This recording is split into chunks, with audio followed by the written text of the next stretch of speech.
Good morning. I don't usually do breakfast in the hostel, but when I do breakfast, I try to provide the best breakfast I possibly can. Well, I don't try, I do provide the best breakfast I possibly can, come to think of it.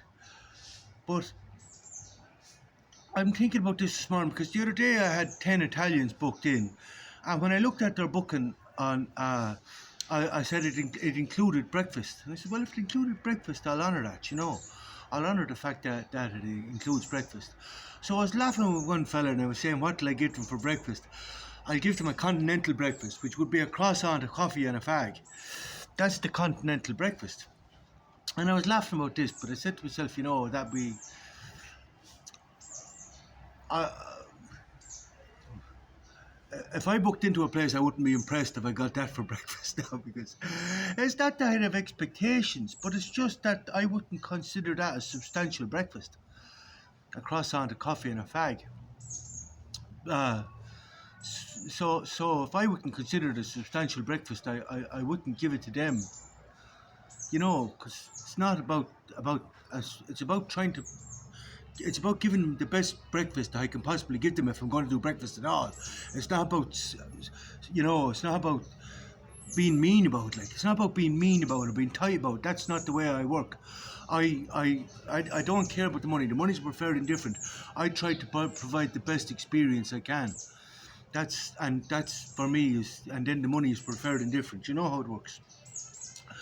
But anyway, when they came, anyway, I started waiting to come because I don't usually do breakfast. I'll see what they want for breakfast. So I said to them when they come, well, lads, what would you like for breakfast? And they said a few croissants or maybe some bread and jam. And I said, you're not going to get croissants now because this was late at night. This is nearly half 8 or 9 o'clock at night. There wouldn't be a croissant left, and if I bought croissants at that time, they'd be stale in the morning.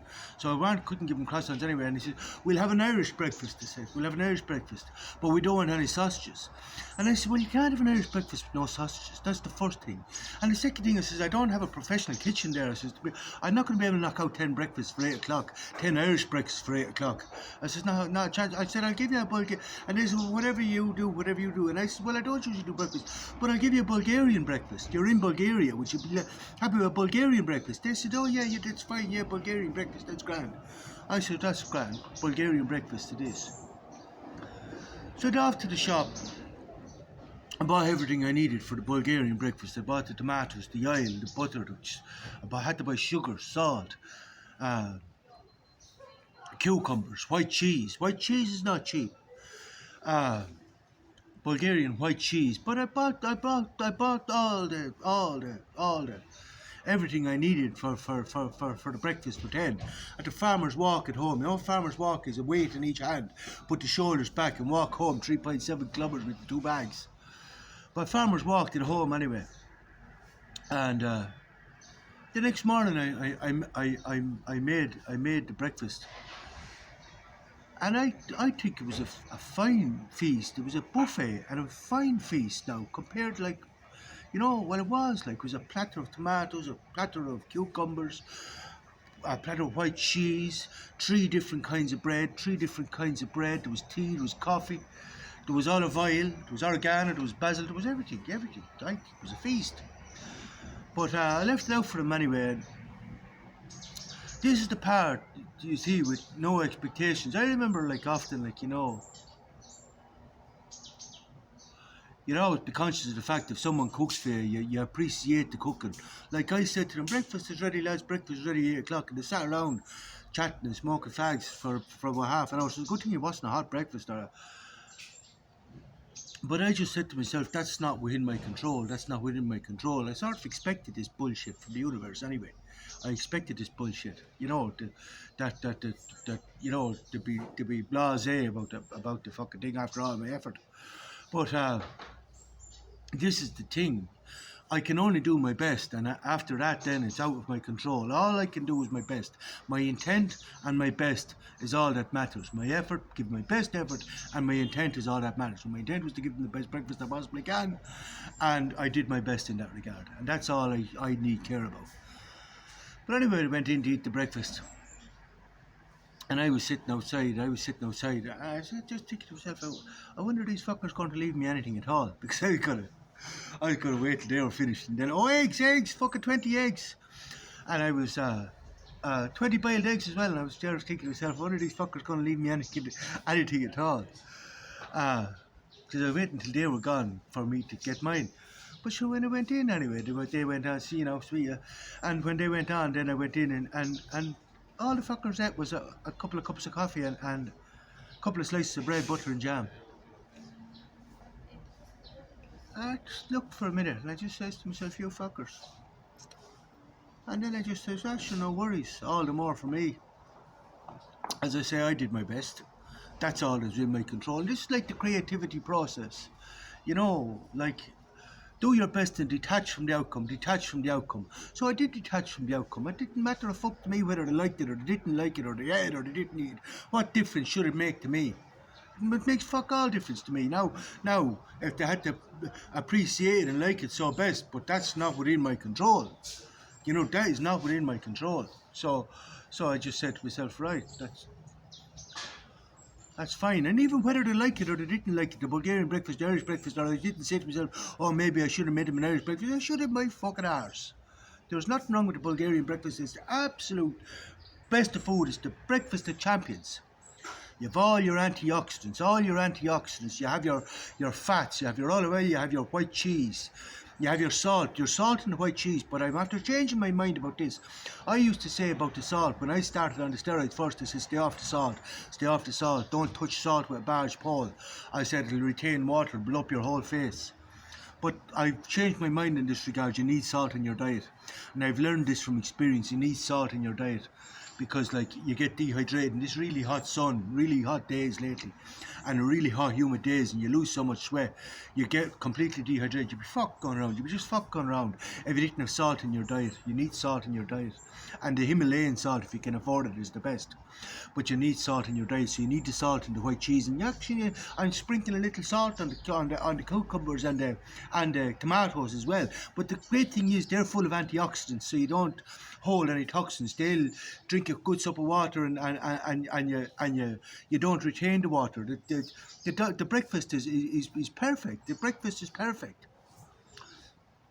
The Bulgarian diet's really suiting me. I tell you that, it really is. The whole Bulgarian diet is really suiting my agenda, like. But yeah, so I sat down to the breakfast. I just thought to myself when I sat down, Jesus Christ, what am I going to do with all this food? I felt like Leah Shuckkeever, so forever her name is Leah Shuckkeever. I don't know if you know Leah. She has her own channel on YouTube. She's one of these competitive eaters, I often watch Leah. I find her a sort of an anomaly. Because she's a fine looking woman now. There's nothing spare on her now. She's a fine looking woman. And she seems like a very nice girl as well, but she puts away astronomical amounts of food. She's a competitive eater, but she puts away huge, big amounts of food in short times, like 10 minutes, 15 minutes. She's putting away enough for 10 men. So I thought Leah when I sat down to this breakfast. I'm sort of fascinated by Leah. I often look at her, but I can't help thinking when I look at Leah doing this competitive eating, I can't help but think she must walk away from some shite. As my old lad used to say to me, you'll have to move 3 times to shite. She be leaving the mountains to hide with snow on them. But is that not gluttony? Our values have changed. Is that not gluttony? Because like I was always of the opinion that gluttony was one of the deadly sins. And how our values have changed in Ireland, because if I tell you the truth, the amount of times my mother had to remind me about starving kids in Africa, and we're having eating competitions in the West. We just can't get rid of enough of this shit. We're having eating competitions. You can push the most into our face in the shortest amount of time. But I'm not judging Leah, and I'm not judging the eating competition, I'm not judging anything, because we were no better in Ireland. In Ireland, if you could drink 20 pints, you were a great man to drink. And if you could stand up and walk out after it, you were a legend. You were a legend. But if you drink 5 pints now, you're an alcoholic. It's just how the collective values change. But all these should be subject to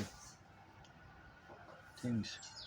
So I just said to myself anyway, yeah, about the breakfast. So now I said to myself, yeah, I'm not going to get rid of all this food. So I'm now going to, uh, I have it in the fridge and I'm going, that looks like I won't be buying another scrap of food till I've all that eaten.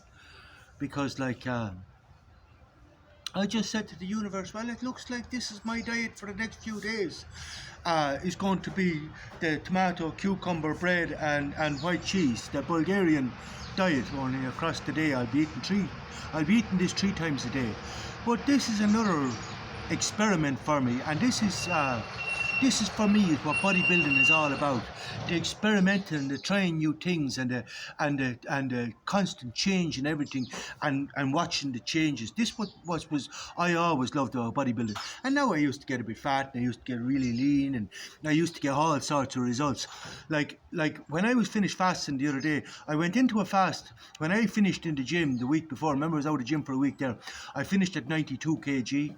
After the fast, I went back into the gym last Monday, 89.5 kg, and I'm not after eating excessively now. I'm not after eating excessively. There was no excessive eating. I just did a few chicken legs, chickpeas, the eggs and the eggs, the olive oil, not even the peanut butter. I didn't even go back in the peanut butter. Couldn't afford it.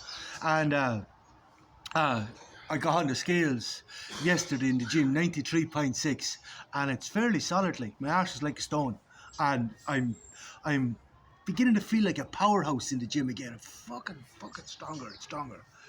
So fucking things is going really, really well. But it's about I'm watching this 5-star chef now on Netflix, and it's as Michelle Roux said, any dickhead can bring together all the most expensive ingredients, the 100-year-old soy, the €500 bottle of brandy or a £500 bottle of brandy, whatever. And he said any dickhead can just throw these into a meal, but the excellence in knowing how to use them, when to use them, and how to use them properly to create the concept you want to create, the concept that blows people away, the concept that these rich people are able to afford to pay for, new and higher concepts. New and higher concepts. That's what these rich people are looking for, new and higher concepts. And he's able to provide this, but takes knowledge and experience to be able to bring these things together to achieve the desired effect. I make it off this. Bye.